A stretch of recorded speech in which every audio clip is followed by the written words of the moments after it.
उस मुद्दे से जो चोरी वो कर रहे हैं वोटों की, उससे भटकाने के लिए कि मेरी माँ को गाली दिया। अरे मेरी माँ की तुम्हारे आदमी ने गाली दी है भाई, जाके मारो उसको। हमें क्या बोल रहे हो, बिना मतलब के हमारे लोगों को भी पीटा उनने। बहुत हास्यास्पद है। आप देखिए तो ये शायद पहली बार हो रहा होगा कि सत्ता पक्ष में कोई बैठी हुई पार्टी बंद का आह्वान कर रही है। अरे ये आप क्यों नहीं बता रहे जनता को कि वो आपका ही आदमी है, भाजपा का ही कार्यकर्ता है, जो हमारे मन से चढ़ के, आप मुद्दा विहीन हो चुके थे, आपके पास कुछ बचा नहीं था कहने के लिए, तो आप मुद्दा बनाने के लिए, और मोदी जी की पुरानी आदत है रोने की। बहुत हास्यास्पद है। आप देखिए तो ये शायद पहली बार हो रहा होगा कि सत्ता पक्ष में कोई बैठी हुई पार्टी बंद का आह्वान कर रही है, तो आपने उस बंदे को अरेस्ट किया है। अरेस्ट करते के साथ आपको ये भी पता चला है, ये आप क्यों नहीं बता रहे जनता को कि वो आपका ही आदमी है। बिहार की राजनीति में एक बार फिर गर्मी देखने को मिल रही है।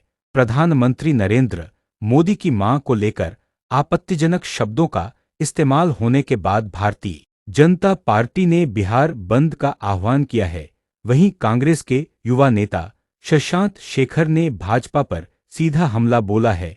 उन्होंने कहा कि सत्ता पक्ष की पार्टी मुद्दों से भटक चुकी है और अब जनता का ध्यान बांटने के लिए इस तरह की बयानबाजी कर रही है।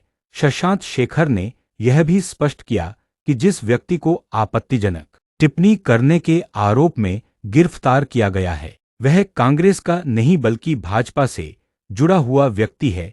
कांग्रेस नेता ने कहा कि भाजपा के पास अब कोई ठोस मुद्दा नहीं बचा है, इसलिए अनावश्यक विवाद खड़े कर जनता को गुमराह करने का प्रयास किया जा रहा है। भाजपा और कांग्रेस आमने सामने आने से बिहार की सियासी जंग और तेज हो गई है। बहुत हास्यास्पद है। आप देखिए तो ये शायद पहली बार हो रहा होगा कि सत्ता पक्ष में कोई बैठी हुई पार्टी बंद का आह्वान कर रही है। अरे भाई, अगर आपको इतनी आपत्ति है तो आपने उस बंदे को अरेस्ट किया है।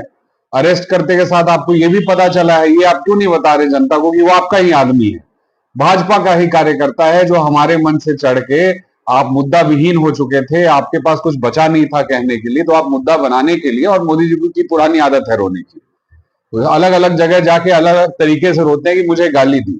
भाई, गाली देने में जो महारत आपकी पार्टी के लोगों की है वो ऐसी किसकी है? आपके यहाँ पे दिलीप जायसवाल हो जाए, सम्राट चौधरी हो जाए, जो खुले में फ्लॉन्ट करते हैं कि हमें गाली देने की वजह से ये जगह मिली है। तो हास्यास्पद है। मुद्दा विहीन पार्टी एक है जो सत्ता में बैठी है, कोई मुद्दा नहीं है, जनता के बारे में सोचना नहीं है, तो बस उस मुद्दे से जो चोरी वो कर रहे हैं वोटों की, उससे भटकाने के लिए कि मेरी माँ को गाली दिया। अरे मेरी माँ की तुम्हारे आदमी ने गाली दी है भाई, जाके मारो उसको। हमें क्या बोल रहे हो, बिना मतलब के हमारे लोगों को भी पीटा उनने। हम तो नहीं गए तुम्हारे लोगों को पीटने उसके बदले में। तो हास्यास्पद है, इस पे ध्यान ना दिया जाए, मुद्दे से भटकाने वाली बात है। मुद्दे पे बने रहेंगे।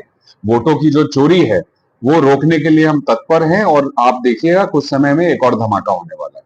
तो एक कोशिश तो उनकी यही है, क्योंकि जितने इनने रिसेंट में सर्वे किए भाजपा ने, उसमें यही निकल के आया कि सरकार नहीं बन रही है। तो उसके बाद ये एसआईआर का हथकंडा लेके आया गया। उनके तीन जो बंदर हैं, ईडी, सीबीआई और इलेक्शन कमीशन, तो इलेक्शन कमीशन के हत्थे से उनने ये कांड शुरू किया जिसके तरीके से वो कुछ वोटों को हटा सके जो उन्हें नहीं जाने वाले थे, और ये चोरी बीच में ही पकड़ ली गई। तो इस वजह से अलग अलग तरीके से मुद्दे से भटकाने के लिए वो लगे हुए हैं, लेकिन हम हटने वाले नहीं हैं। वो परमिशन दे, परमिशन ना दे, अभिव्यक्ति की आजादी है इस देश में। हम लगे रहेंगे और हम अपना विरोध प्रदर्शन और उस रास्ते पे लोगों को पकड़ने का जो कोशिश है वो चलता रहेगा।